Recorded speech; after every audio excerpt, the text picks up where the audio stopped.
ইফতারির মাত্র বাকি আছে 10 মিনিট, সামনে ইফতারি রেডি, পানিও রেডি, রোজাদার বয়া রইছে, খালি বারবার ঘড়ির মধ্যে তাকায়। সারা দিনে যেই পরিমাণ ঘড়ি না থাকছে 10 মিনিটের মধ্যে 13 বার ঘড়ির দিকে তাকায়। মুয়াজ্জিন মরলো, এখনো কেন আজান দেয় না, মাইকে কেন আওয়াজ দেয় না? ঠিক নেই, মাথা গরম, এখনো টাইম হয় নাই। কততে কততে তাড়াতাড়ি ক্যালেন্ডার দেখ। আল্লাহ কয় ফেরেশতা তাকায় দেখ, মাত্র 10 মিনিট বাকি, পেটের মধ্যে প্রচন্ড ক্ষুধা, পানির পিপাসা, সামনেও খানা রেডি, পানিও রেডি, এরপরও কেন পান করে না, খায় না, ক্ষুধাও আছে।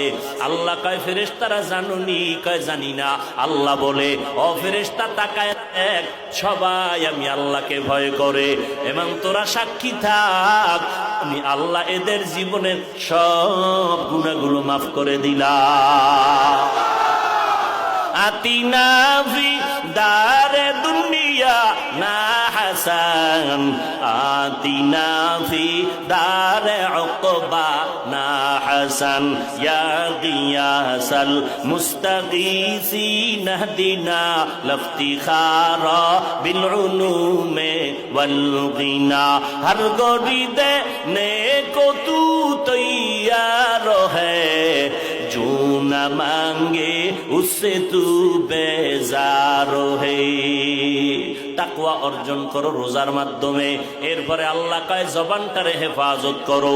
কেমনে জবানটারে হেফাজত করব? আল্লাহর ভয় অন্তরে ঢুকাইয়া কথা বলার আগে আল্লাহকে ভয় করো।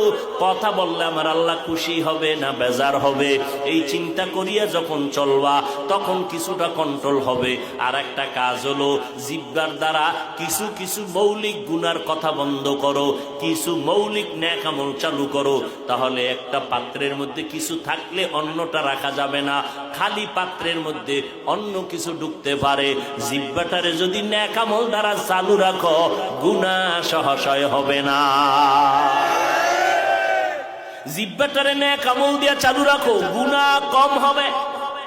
1 নম্বরে শপথ করো, রমাজান আসতেছে, এখন থেকেই তৈরি হয়ে যাব। এই জিহ্বা দ্বারা যেই পরিমাণ মিথ্যা কথা বলছি, সামনে আর মিথ্যা বলবো না। মিথ্যা বললে কলব মরিয়া যায়, চেহারার নূর নষ্ট হয়ে যায়, আমল নষ্ট হয়ে যায়। একটা মিথ্যাকে ঠিক রাখার জন্য হাজারো মিথ্যার তালি দেওয়া লাগে। মিথ্যা বন্ধ করে দাও। আল্লাহর নবী বলেন, মিথ্যাবাদী জাহান্নামী। মিথ্যার দ্বারা মানুষের জিন্দেগি বরবাদ হয়ে যায়। আল কিযবু ইহুলিক। আল্লাহ কোরআনে বলেন, ওয়াইলু ইয়াউমা ইযিল লিল মুকাদ্দিবিন, ওয়াইলু ইয়াউমা ইযিল লিল মুকাদ্দিবিন। মিথ্যাবাদীর জন্য ওয়াইল নামক জাহান্নাম। আল্লাহর নবী বলেন, ইয়াকুমাল কিযব ফা ইন্নাল কিযবা ইয়াহদি ইলাল ফুজুর ওয়া ইন্নাল ফুজুরা ইয়াহদি ইলান নার। মিথ্যাবাদীর চূড়ান্ত ফলাফল হলো জাহান্নাম। 2 নাম্বার, জবানকে হেফাজত করো। গীবত শিকায়াত করা যাবে না। গীবত করা হালাল না হারাম? জোরে বলেন। ওয়াইলুল লিকুল্লি হুমাযাতিল লুমাযা। এই সূরাটার ব্যাখ্যা পড়ে দেখবেন, গীবত করা হারাম, মরা ভাইয়ের গোশত খাওয়ার সমান। আল গীবাতু আশাদ্দু মিনাজ জিনা।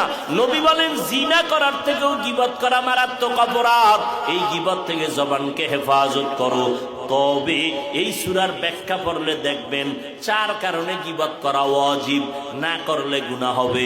এর মধ্যে একটা কারণ, ইসলামের ব্যানার লাগাইয়া যারা উম্মতের ঈমানের উপরে আঘাত করে, আহলে হক ওলামাদের উপরে দায়িত্ব ওই ভণ্ডদের নাম ঠিকানা শুদ্ধা উম্মতের বইলা বইলা সজাগ করা, সতর্ক করা, যে ওই ভণ্ডের কাছে যাইবা না, ওই দরবারে যাইবা না, ওই মাওলানার কাছে যাইবা না। এইভাবে আহলে হকরা বললে এটা সওয়াব হবে, এই গীবত করলে এটা সওয়াব, এই গীবত না করলে গুনাহ হবে। ওয়াইলুল লিকুল্লি হুমাযাতিল লুমাযা।